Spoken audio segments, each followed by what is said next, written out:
Perfect. All right. Well, it's my honor and pleasure to introduce a great friend of mine and a colleague, Dr. Maral Ouzounian. Thank you so much for doing this. Maral and I have known each other forever and a day, and she was a trainee in Halifax with me, and then from there went to work with Caselli and Houston, and did an aortic fellowship before joining the group in Toronto at the University Health Network and the University of Toronto as a surgeon, obviously, but more importantly as their expert in aortic surgery. Not to say that there weren't experts in aortic surgery before, but she took it to another level, which is amazing. And she's now the director of their aortic surgery program. She's also an associate professor of surgery and the Antonio and Helga de Gasperis Chair in Clinical Trials and Outcomes Research. She's very accomplished, one of our favorite colleagues to collaborate with, and excited to have her join us today to deconstruct the aortic valve guidelines from the most recent 2020 AHA valve guidelines, which I think is somewhat contentious and controversial. And I thought, who better to do this than Maral? Maral, thanks so much for doing this. Thanks so much, Ansar. It's so nice to see you, JF, Slatko, for all the surgeons and the cardiologists out there. It's really great to be out here. Can you see my slides before I start? Yeah, no problem. Okay, perfect. So this, it is a bit controversial, this topic. I do feel passionate about it. And I'm just going to go through, and it's, of course, it's really just my opinion about what the 2020 guidelines, how they did, where they went, where it went well, and where I thought could be improved. Everyone knows this document. I'm sure the 140 pages have been poured on repeatedly by everyone on this call. And, you know, just to say that they're guidelines and not strict rules. Having said that, as any major society document, this will have a major impact on the way we practice valve surgery. So it's a really important document to know inside and out. And I'm going to spend the next 30 minutes, and we'll have 20 minutes, and we'll have some time for discussion to discuss what changed, what was missed, and what if you don't agree with some of these guidelines. So what did the guidelines do well? I think they did three things quite well. One was the emphasis on the heart team. They spent quite a bit of time on that.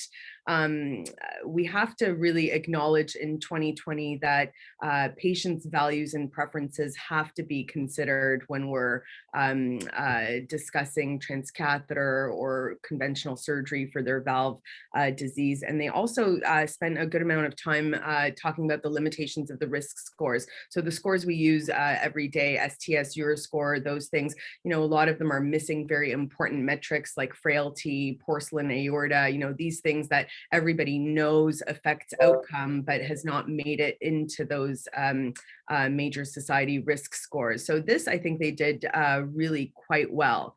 So we're going to dig into their recommendations a little bit.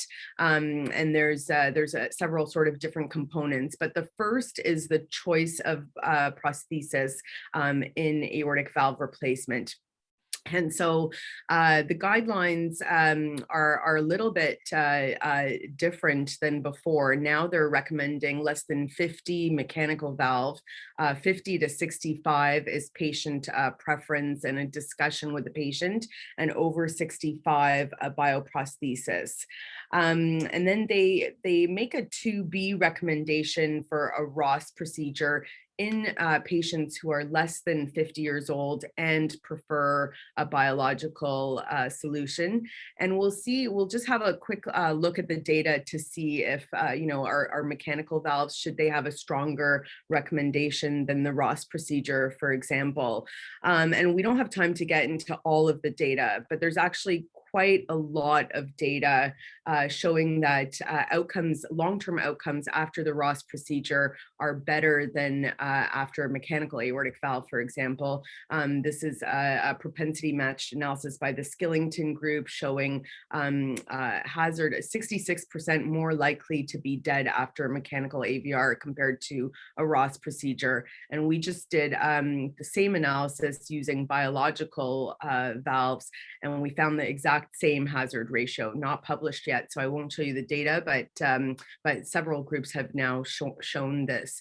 And this is Amin Mazin, one of our superstar residents who did a systematic review and meta-analysis of all of the comparative studies of Ross versus mechanical valves, 18 studies, over 3,000 patients, median follow-up of 6 years, showing 50% reduction in mortality, stroke hazard ratio down to 0.26, lower major bleeding 0.17, comes at a cost of higher intervention across all studies. Not every study found that, but it does overall come with a cost of higher reintervention of 1.76. So we do know, though, if you look at, so now there's really an increasing amount of literature, and I think the guidelines sort of, their references are a little bit outdated. There's a lot of contemporary literature looking at this, showing that survival after Ross is the same or just under the general population, whereas none of the other prostheses have that type of survival. Clearly no anticoagulation, negligible endocarditis, and really superior hemodynamics. Of course, there's a problem of accessibility. Not every program has a Ross program, and the criticism always remains that it's a surgically more, much more complex operation, and the risk of having reintervention on both the autograft and the homograft. So having said that, this really is the ideal solution for stenotic valves with a small aortic annulus and young and active patients. And I do think if you look critically at the literature, the evidence does warrant higher than a 2B recommendation. And I think this is mostly important really in the young age group. And the younger you are, the more life expectancy you have, the more time you have to live with prosthetic valve-related complications. If you're 70, it really doesn't matter what prosthesis you have, or 80 and so on. But in a 30-year-old or a 40-year-old, I think this is actually very important. And in contrast to the survival after Ross, which in multiple studies has been shown to be identical to the general population, after any prosthetic AVR, the mortality, just mortality alone, is actually soberingly high. And this paper, New England Journal paper using California administrative data from Joe Wu and colleagues, these are young patients. These are patients 45 to 54 on the left and 55 to 64 on the right. And at 15 years, their mortality approaches 30%. And so I don't think we have that in mind when we talk to patients and we suggest, you're 40 years old, you have severe aortic stenosis, we're going to give you a mechanical valve, or or you're 20 and you want children, we're going to give you a biological valve, whatever. We don't really have in mind that almost 1 in 3 of these patients will not be alive at 15 years. I think that's a bit, it's a sobering realization. And if you look at the studies of excess mortality, we know that the younger you are, the more the excess mortality is after bioprosthetic or mechanical valve. So this is the algorithm in the document. And actually the first point that they make is whether or not anticoagulation is contraindicated, cannot be managed, or is not desired. And depending on that, first decision point, then you have recommendations. So if you don't want anticoagulation, it's a class 1 recommendation for a bioprosthetic valve. And if anticoagulation is okay, then they stratify it by age, with mechanical less than 50, shared decision making 50 to 65, and bioprosthetic valves after 65, with the Ross getting a 2B for less than 50. So that's for the choice of mechanical versus bioprosthesis. Now, this is the other quite controversial area that the guidelines took on, the choice between surgical and transcatheter AVR in patients who are choosing a biological valve. And so the guidelines for the first time had age cutoffs for this. We haven't seen this before. And so for the first time, there's an age recommendation for this choice. device. They do state in the text quite clearly that it's not just age, but the overall life expectancy of the patient and what that age means. We all know, 65-year-old patients who are on dialysis with multiple comorbidities, who are immunocompromised, who we don't think they'll have a 20+ year life expectancy. So the life expectancy they state as very important in the text, but in the recommendation tables, it's a 1A indication for surgery for people choosing a biological prosthesis. 65 to 80 is shared decision-making. Both SAVR and TAVR get a class 1 recommendation, and over 80, they recommend a transcatheter solution for your aortic valve stenosis. And then they include some caveats. So if you're asymptomatic and your EF is down, same algorithm. And then if you're asymptomatic with very severe rapid progression, high BNP, abnormal stress test, they recommend surgical solution. If you cannot have transfemoral TAVI, then it's a class 1 recommendation that you should have surgical AVR. So they acknowledge the fact that the benefits that we see in TAVI are mostly in the group that have good transfemoral access. And high or prohibitive surgical risk or with a life expectancy, though, that's at least 1 year, they recommend TAVI. I think that's quite reasonable. So, in addition to in those tables, they do have a good discussion and some tables on considerations around SAVR versus TAVR.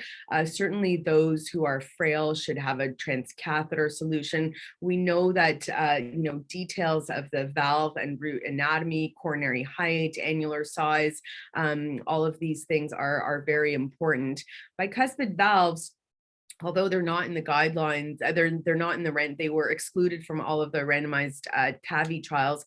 And we know that outcomes are worse in terms of paravalvular leak, rupture rate, conversion to open, those types of things. They don't have a strong recommendation in the table against doing TAVI in bicuspid valves.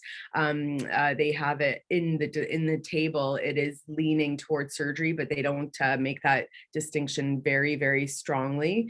Concomitant pathology, anyone with aneurysm, aortic aneurysm, severe MR, severe coronary disease, septal hypertrophy, AFib, etc., they suggest more surgery. Clearly, those who are hostile for surgery with porcelain aortas or radiation, prior grafts tend towards TAVI and the vascular access point that I make. So they do have a fairly good discussion around these points. But the question is, they have a 65, they have a level 1 recommendation for TAVI in a 65-year-old patient. And does the evidence really support this? And I would argue absolutely not. And I'll make the arguments as to why I don't think that's the case. There are actually very few patients in the TAVI RCTs who were 65. The mean age was 72 and 73 in the low risk trials. So few of them were in fact 65. They state that in a 65-year-old, we should, they expect them to have a life expectancy of over 20 years.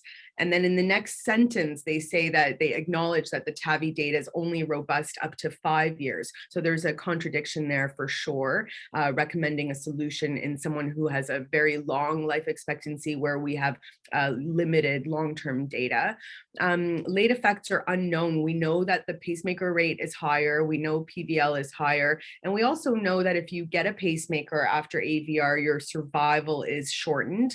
We also know if your paravalvular leak is significant, your survival is shortened. So we don't know how this will play out in a 65-year-old. The other argument is that in a 65-year-old, the majority will actually have a bicuspid aortic valve where we know the outcomes are suboptimal. So why are we subjecting a 65-year-old patient to pacemaker, PVL, and so on at that point? And of course, in someone with a life expectancy of over 20 years without long-term durability data, the question comes up after the TAVI fails, then what? And I think that's a very important important question. We have now 3 sizable publications looking at risk of TAVI explantation over time. This is one of them that was reported by Shinichi Fukuhara, who's now at Michigan, and he looked at isolated SAVR, and then surgical AVR that required concomitant procedures at the time of TAVI explant. Mortality is really high for both of these groups. So just having isolated surgical AVR with a TAVR explant, mortality was 14%. And if you needed a concomitant procedure, your mortality went up to 24%. So this is not a benign procedure. We don't know why exactly this is so high risk as an operation where we need to learn more about it, but it's not just a walk in the park. We know that. We also know this is a meta-analysis of all the randomized trials, and there may in fact be, we think there is an early benefit to TAVI in terms of death. In the mid zone from 10 to 40 months, it seems to be equivalent, but there may be a late mortality risk with TAVI, and this is just in randomized data. So these are should be equivalent patients, but over time in late after TAVI, there may be an increased mortality risk.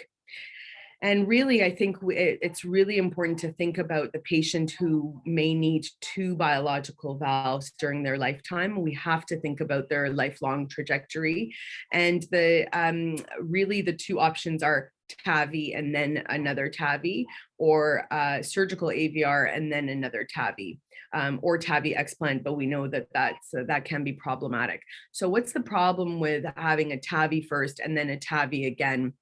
First of all, there's very limited data in this cohort. So for TAVI to make it to a class 1 recommendation in a 65-year-old with limited durability data, with suggesting that maybe they'll just get another TAVI in the future, I think the promise of that has not yet been realized.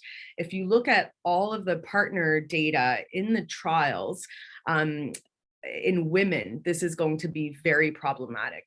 75% of the S3 valves that were implanted in women in all of the partner trials combined were 23 or 20 size valves. Okay, these are small valves. We know when we implanted 23 sapien, you're going to leave the hospital with a gradient of 15 or something already.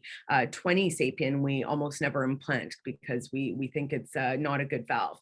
And so if the vast majority of women are having small TAVI valves, how is it reasonable to be putting another TAVI valve in the future? I don't think it's going to work. And as I mentioned, the high mortality with TAVI explants. So I do think in the end, for patients who need 2 biological valves, or we expect them to have to come back for a second valve, it is going to end up being a better strategy to have a surgical valve first, followed by a TAVI valve for your valve-in-valve in the future.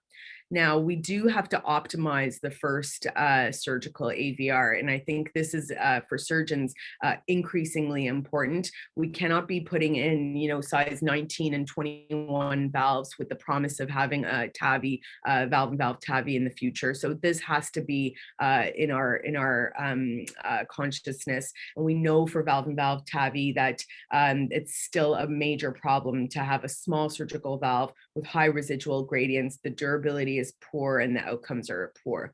So patients who we think maybe 1 valve might be sufficient. It's a choice between that. If you're frail, certainly you should have TAVI. If you're robust, maybe surgery. Those who have will need 2 valves. I think probably a surgical valve first is going to be the answer. And those with really long life expectancy, probably in the appropriate patient in a raw center, this provides the best outcome. So I don't have that much time left, but I'm just going to go quickly through AI and what the guidelines say about AI. One thing they add, which wasn't there before, was an indexed suggestion for size to intervene on, which I think is very important for women rather than absolute and systolic diameter.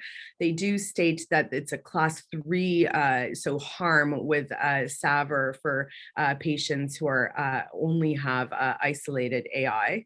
And what about aortic valve repair? Now, this was quite disappointing. The guidelines say almost like nothing about aortic valve repair. And we know that, multiple groups, including, Dr. David and his results, multiple other groups showing excellent outcomes after aortic valve repair, including in bicuspid valves that also can be repaired. I'm going to skip over this. This is Schaefer's, who has the world's largest experience with bicuspid valve repair. He's done over 1,000 patients with bicuspid valves and showing really excellent outcomes at 10 years. So the guidelines say very little about aortic valve repair. They do have for bicuspid valve and severe AI may consider aortic valve repair at a comprehensive valve center. That's a 2B. And if you have a bicuspid valve and severe AS, may consider TAVI at a center of valves excellence. I'm going to skip this, but basically to say that we think that if, especially in a young patient, late outcomes are really better after valve preservation.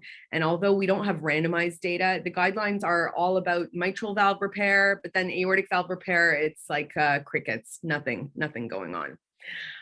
This is a meta-analysis that our resident did showing superior outcomes after valve preservation, just to show that there are multiple studies, although they're not randomized. There's, when she published this, 26 studies, comparative studies showing improved outcomes. And I do think what's missing from the guidelines is the concept that all regurgitant aortic valves should also be assessed for repair. And again, it doesn't matter if you're 70 and you have severe AI, it probably doesn't matter what happens to your valve. But if you're 30 and you have severe AI, is it worthwhile to assess you for repair? I think that's absolutely the case. So to summarize, I would say that the guidelines are certainly controversial. They placed a good emphasis on the heart team and patient values and preferences. I think that's very, very important. I think that the guidelines undervalued ROS and aortic valve repair relative to the data available and overvalued TAVI relative to the data available. Thank you so much. Thank you.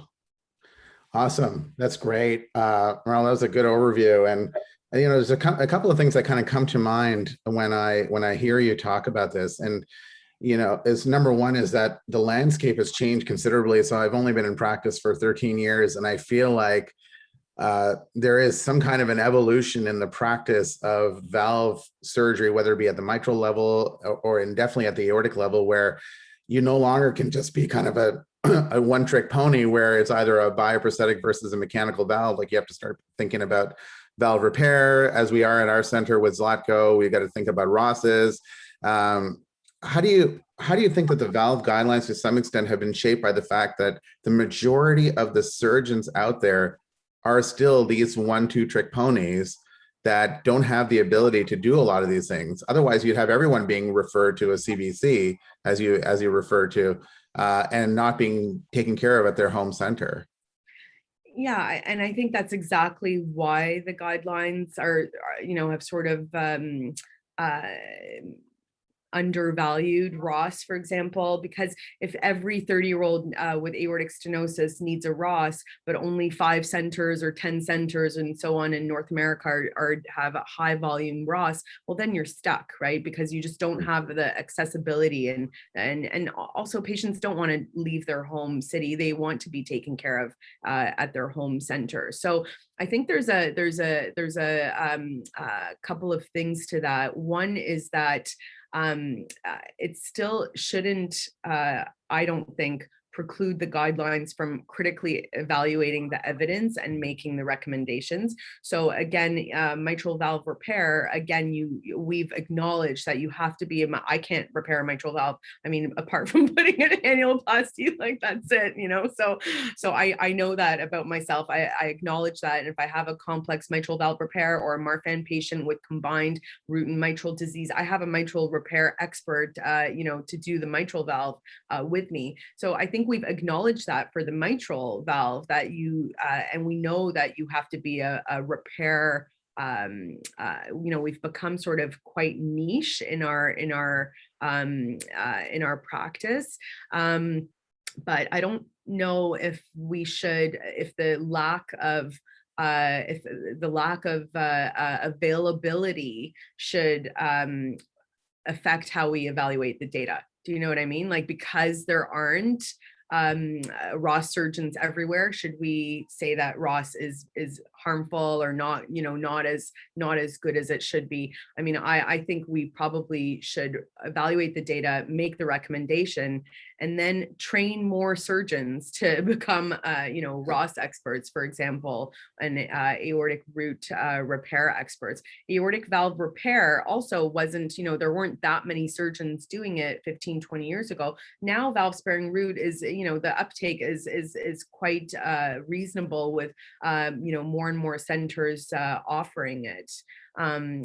These are all sort of more complicated and niche operations with longer clamp times. It can be harmful to patients if we are only doing 1 or 2 Rosses a year, for example. I don't think that's great. You're going to end up harming patients. So you have to have a dedicated place, a dedicated person to do it. Zlatko? Yeah, no, that's great. Hi, Maral. Thank you very much. And I've certainly lowered our threshold here further to your point about lowering our threshold to assessing more valves for repair. You know, and even going in knowing this is not likely going to be a repair, it doesn't take much to assess it and see what you think, and going through the process, I think, is very helpful. And the second point I have is, I think, yeah, to your data of valve and valve TAVI, I think we go along our practice thinking that that's going to be a panacea for, you know, managing the second aortic valve. But I think that study still needs to be done. And the valve and valve TAVI, I don't think will pan out to be the panacea that we all thought it would be for the data that you presented. Thirdly, I was just curious about the role and the prevailing philosophy of the Ross and the role of in aortic insufficiency. What are your thoughts on that clinical scenario in particular?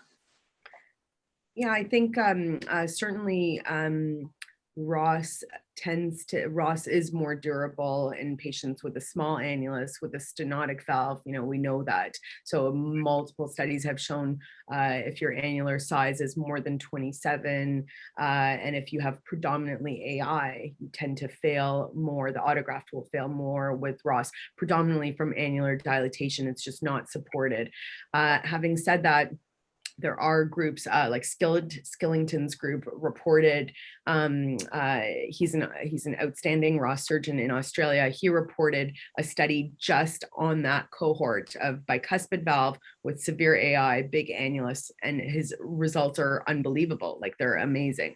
And so it can be done. I think the techniques for Ross have evolved so that we recognize the pathology, how it evolves. So now for us, we do offer Ross to AI patients, not the ones, you know, like a unicuspid or bicuspid valve with like a 34, 30, like those really massive annular dilatations that you sometimes see. I don't think that's a good operation. They should just have a Bentall and be done with it if the valve is not repairable. But if they're in that borderline, you know, 27 to 30 kind of range for annulus, Ross with annuloplasty, so it's the same exact suture line as a valve sparing root. So a row of pledgeted LVOT sutures with a band of Dacron or felt or something on the outside. I think that stabilizing the annulus and stabilizing the STJ. You know, these patients often have a mild aortopathy, like 43, 44.